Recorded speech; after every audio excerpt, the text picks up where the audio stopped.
Assalamualaikum warahmatullahi wabarakatuh. Kami dari kelompok 7 Komunikasi Pemasaran dan Salesmanship. Perkenalkan, nama saya Andi Alifan Rahmatullah dan rekan saya Novanti Budi, Erwin Puspita, dan Bayu Krisno. Kami akan menjelaskan tentang persiapan untuk penjualan hubungan. Yang pertama, psikologi penjualan. Mengapa orang membeli? Kebutuhan ekonomis merupakan kebutuhan pembeli untuk membeli produk yang paling memuaskan untuk uang. Kebutuhan ekonomi meliputi harga, kualitas, kinerja ketergantungan, daya tahan, kenyamanan membeli, dan pelayanan. Pembelian beberapa orang didasarkan pada kebutuhan ekonomi.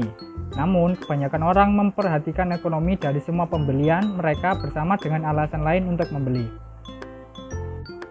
Kesadaran akan kebutuhan. Bahwa orang membeli produk untuk memenuhi berbagai kebutuhan. Terkadang kebutuhan ini berkembang dalam jangka waktu yang lama, sehingga orang mungkin tidak menyadari sepenuhnya alasan mereka untuk membeli atau tidak membeli suatu produk. Keputusan pembelian dapat diperumit oleh tingkat kesadaran kebutuhan mereka. 3 tingkat kesadaran kebutuhan telah diidentifikasi secara sadar, prasadar, dan tidak sadar. Selanjutnya yaitu fitur produk. Teknik penjualan paling ampuh yang digunakan oleh tenaga penjualan yang sukses saat ini adalah manfaat penjualan. Dalam penjualan manfaat, tenaga penjual yang menghubungkan manfaat produk dan kebutuhan pelanggan dengan menggunakan fitur dan keunggulan produk sebagai pendukung.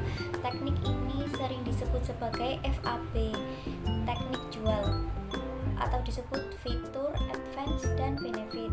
Istilah kunci ini didefinisikan sebagai berikut. Yang pertama, sebuah produk fitur adalah karakteristik fisik dari suatu produk. Yang kedua, sebuah produk keuntungan adalah kinerja produk yang menggambarkan bagaimana hal itu dapat digunakan atau akan membantu pembeli. Yang ketiga, sebuah produk manfaat adalah yang menguntungkan hasil pembeli menerima dari produk karena keuntungan tertentu yang memiliki kemampuan untuk memenuhi kebutuhan pembeli. Selanjutnya yaitu manfaat produk untuk memenuhi kebutuhan masyarakat dan meningkatkan penjualan. Tenaga penjualan industri bekerja sama dengan pelanggan untuk merancang produk dan sistem yang sesuai dengan kebutuhan konsumen. Mengapa harus ada manfaat?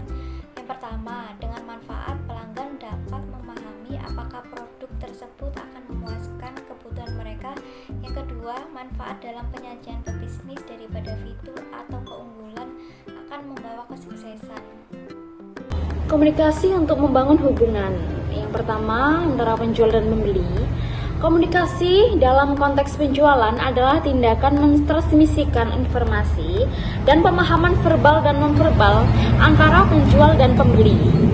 Definisi ini menyajikan komunikasi sebagai proses pertukaran mengirim dan menerima pesan dengan beberapa jenis respon yang diharapkan oleh penjual dan pembeli. Yang kedua, komunikasi melalui penampilan dan jabat tangan. Metode komunikasi nonverbal umum lainnya adalah sinyal yang disampaikan oleh penampilan fisik dan jabat tangan seseorang. Penampilan umum adalah media komunikasi nonverbal berikutnya yang disampaikan penjual kepada pelanggan. Penampilan tidak hanya menyampaikan informasi seperti usia, jenis kelamin, tinggi badan, dan berat badan, dan serta karakteristik fisik, tetapi juga memberikan banyak data tentang kepribadian. Misalnya gaya rambut, gaya pakaian sebagai profesional adalah salah satu hal pertama yang diperhatikan oleh pembeli. Yang selanjutnya, bahasa tubuh memberikan petunjuk. Dalam hubungannya dengan interpretasi bahasa tubuh, gerak tubuh, dan posisi tubuh secara keseluruhan juga sangat membantu.